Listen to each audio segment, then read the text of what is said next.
Były prezydent Stanów Zjednoczonych Donald Trump w ostatni poniedziałek stawił się w nowojorskim sądzie na Manhattanie. Donald Trump został aresztowany i oskarżony tutaj w Nowym Jorku. Donald Trump aresztowany i oskarżony o oszustwo biznesowe. Trump stał się pierwszym prezydentem USA, którego zobaczyliśmy w sądzie. Pojawił się w manhattańskim sądzie karnym i postawiono mu łącznie 34 zarzuty o popełnienie przestępstwa. I z całą pewnością to stawiennictwo oraz związane z nim aresztowanie byłego amerykańskiego przywódcy stało się sprawą bezprecedensową w historii tamtejszego sądownictwa. Tym bardziej, że wkrótce po odrzuceniu przez Trumpa 34 stawianych mu zarzutów został on zwolniony z aresztu i wyszedł na wolność. Pomimo, że teoretycznie po ich potwierdzeniu groziło mu 136 lat więzienia. My jako naród jesteśmy coraz bliżej stosowania tego samego standardu sprawiedliwości wobec wszystkich. Oczywiście mówię o byłym prezydencie Donaldzie Trumpie, który nie przyznał się do winy po tym, jak został aresztowany pod 34 zarzutami pierwszego stopnia fałszowania działalności gospodarczej. W całej tej sytuacji trudno więc dziwić się reakcją samego zainteresowanego, który w złożonym oświadczeniu nazwał to oskarżenie politycznym prześladowaniem i ingerencją w demokratyczne wybory na najwyższym poziomie w historii, określając je jednocześnie jako kolejne prezydenckie polowanie na czarownicę i porównując do swoich 2 impeachmentów i nalotu FBI związanego z przeszukaniem jego rezydencji Mar-a-Lago na Florydzie celem odzyskania tajnych dokumentów. Nowe doniesienia po przeszukaniu przez FBI domu byłego prezydenta Trumpa w Mar-a-Lago na Florydzie. ABC News dowiedziało się, że FBI poinformowało Secret Service, a następnie oni poinformowali personel Mar-a-Lago na chwilę przed przybyciem agentów FBI. Żeby było jeszcze ciekawiej, Donald Trump wziął również na celownik czarnoskórego prokuratora okręgowego na Manhattanie, Alvina Bragga, który ponoć pchnął do przodu całą obecną sprawę na tyle, że urosła ona do globalnej medialnej afery obyczajowo-politycznej, niczym z Billem Clintonem i Moniką Lewiński. Jakie są zarzuty wobec Trumpa, dlaczego został aresztowany i czy nadal będzie mógł kandydować na prezydenta w najbliższej kampanii 2024 roku. By na dobre rozpocząć dzisiejszą analizę, muszę Wam koniecznie podziękować za Wasze zaangażowanie w formie komentarzy, lajków i subów z dzwoneczkiem. Oczywiście tych, którzy chcą być na bieżąco z moimi publikacjami, a jeszcze nie zaznaczyli tego magicznego przycisku po prawej stronie, zachęcam do zasubskrybowania. Wy wówczas dostajecie powiadomienia o nowych wchodzących filmach, a ten kanał, dzięki poświęconej przez Was chwili, zdecydowanie zyskuje na popularności, za co z góry bardzo Wam dziękuję. Oczywiście zapraszam Was również na zakupy w naszym sklepie, gdzie możecie znaleźć dla siebie i swoich bliskich coś ciekawego. Koniec biciem piany, ruszajmy, bo czas najwyższy. Michael Cohen, były prawnik Trump Organization i główny świadek w tej aferze tzw. cichych pieniędzy, dostarczył prokuraturze dowody mające świadczyć o tym, iż na zlecenie Donalda Trumpa był on pośrednikiem mającym przekazać kilkaset tysięcy dolarów wskazanym osobom, by je uciszyć. Ale jednocześnie on sam zaapelował do opinii publicznej, by dała byłemu prezydentowi domniemanie niewinności. Na podstawie zgromadzonych dowodów ława przysięgłych opowiedziała się za wydaniem nakazu aresztowania na poprzednika Joe Bidena, oskarżając miliardera m.in. o fałszowanie dokumentów, ukrywanie prawdy podczas kampanii wyborczej i tuszowanie swoich zdrad, płacąc za milczenie dawnym kochankom, czyli byłej aktorce filmów dla dorosłych Stormy Daniels oraz modelce Karen McDowell. Nie wiem, nadal czuję pewien rodzaj odrętwienia. Stormy Daniels w swoim pierwszym wywiadzie od czasu oskarżenia Donalda Trumpa mówi The Times, że jest to obrona. Wiesz, mam takie momenty, w których się wzruszam. Jestem jak chciałabym nigdy nie zrobić czegoś tak głupiego, ale wciąż robię to samo, bo to był dobry pomysł. Trump stanął więc kolejny raz w obliczu kontrowersyjnych doniesień związanych z jego osobą. Po tym, jak była gwiazda filmów porno, faktycznie nazywająca się Stephanie Clifford, i modelka Playboya ujawniły zawarte za pośrednictwem wspomnianego prawnika tzw. kontrakty miłosne, obligujące je za odpowiednią kwotę do zachowania milczenia. O, panie prezydencie, może rozważ zmianę nazwiska na Donald Gray.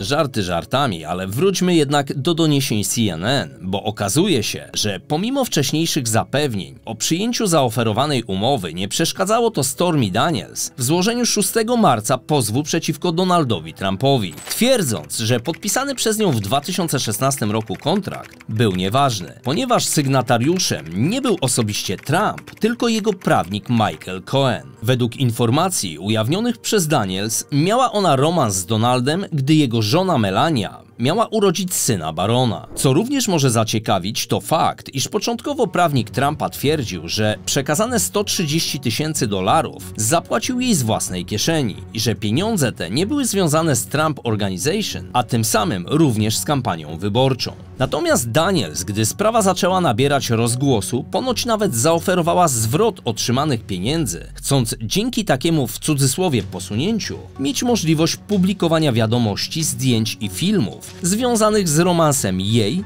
i byłego prezydenta. Kiedy zobaczyłaś go w sądzie, co czułaś?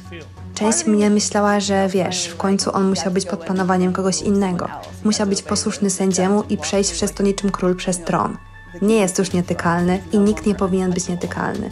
To nie ma znaczenia, jaki jest twój zakres obowiązków, czy jesteś prezydentem, powinieneś być odpowiedzialny za swoje działania. Ale druga strona pomyślała, że to jest ktoś, kogo nasz kraj wybrał i pomyślałam, nie było lepszych opcji?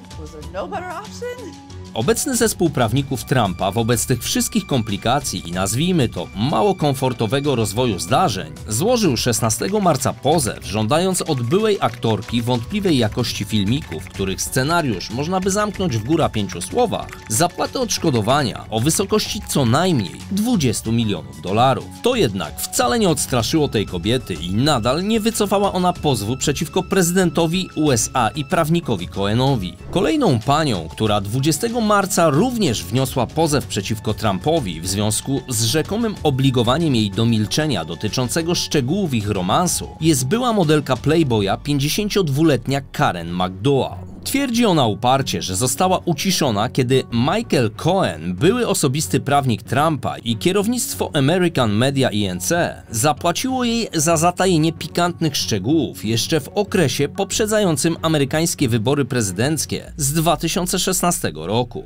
Rok 2016. Donald Trump był republikańskim nominatem na prezydenta. Akta sądowe i federalne oskarżenie ówczesnego osobistego adwokata Trumpa, Michaela Cohena, pokazują, że Trump i organizacja autoryzują płatności na kilka dni przed wyborami, aby pokryć płatność Cohena w wysokości $130 000 dla Stormy Daniels. Cel był taki, aby uciszyć ją i odwieść od rozpowiadania o rzekomym romansie, o którym Daniels próbowała już mówić od 2011 roku. Daniels zgodziła się porozmawiać z tabloidowym magazynem za $15 000. Historia nie została jednak wydrukowana w 2011 roku, ale w 2018 Daniels upubliczniła historię, która stała się teraz spektaklem.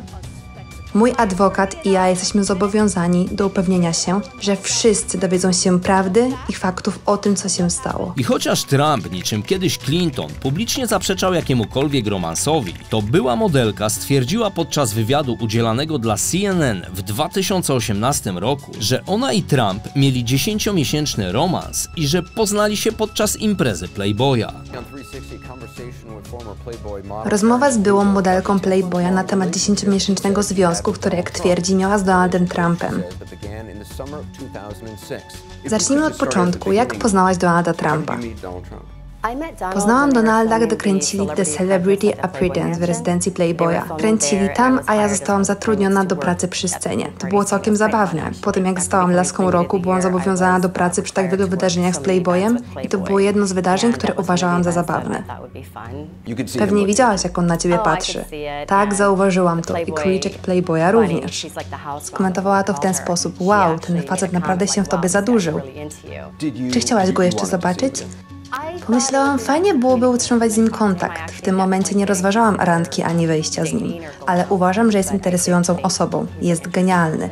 A ja lubię mądre umysły. I myślę, że na pewno byłabym zainteresowana kontaktem z nim. Według niej w przypadku tej sprawy zapłata za przemilczenie kwestii o owym związku z byłym prezydentem miała być załatwiona tak, aby przelewane pieniądze nie miały znamion nielegalnej transakcji. Choć przedstawiciele grupy medialnej, od której otrzymała $150 000, twierdzą, że zapłacili jej wynagrodzenie za modeling i promowanie zdrowego stylu życia, a nie za prawa do historii romansu. Dlatego obecna przełomowa sprawa karna przeciwko byłemu prezydentowi Donaldowi Trumpowi, obejmująca aż 34 zarzuty, opiera się na jego ponoć nie do końca jasnych płatnościach dla kobiet, z którymi romansował, co w konsekwencji doprowadziło do pokazowego wręcz wystawienia nakazu jego aresztowania i chwilowej procedury, którą de facto musiał odbyć w nowojorskim areszcie. 76-letni Trump miał przedstawione w sądzie łącznie 34 zarzuty fałszowania dokumentacji biznesowej, z których każdy grozi maksymalnym wyrokiem 4 lat więzienia. Czyli były prezydent mógłby zostać teoretycznie skazany na tej podstawie na aż 136 lat za kratami. Ale gdyby został skazany w procesie i faktycznie wtrącony na karę więzienia, czas ten byłby prawdopodobnie znacznie krótszy.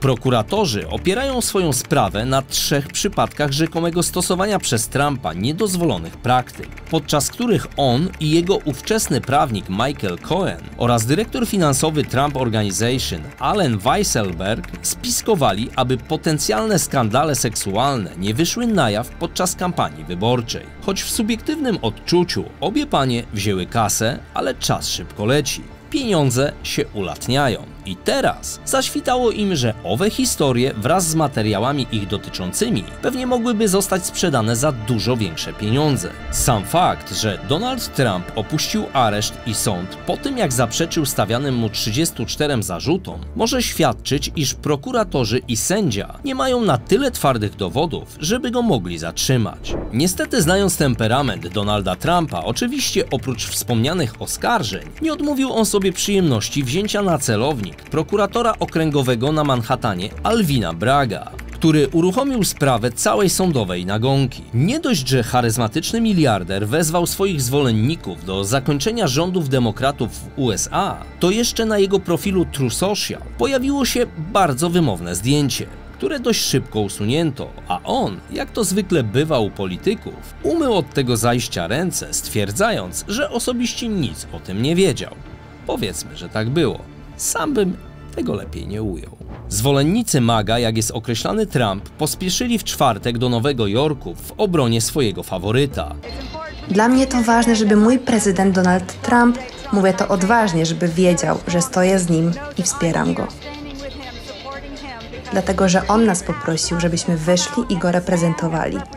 Jestem jednym z jego wojowników od pierwszego dnia. Jestem tu od 6 lat. Natomiast jego syn, Eric Trump, nazwał całą sytuację prokuratorskim uchybieniem godnym trzeciego świata. Wszystko więc wskazuje na to, że demokraci nie przebierali i nie przebierają w środkach, atakując 45. prezydenta Stanów Zjednoczonych z każdej możliwej strony. Tylko zapominają o jednym, że Trump należy do tych osób, które im bardziej atakowane, tym większą kontrofensywę lub ripostę szykują.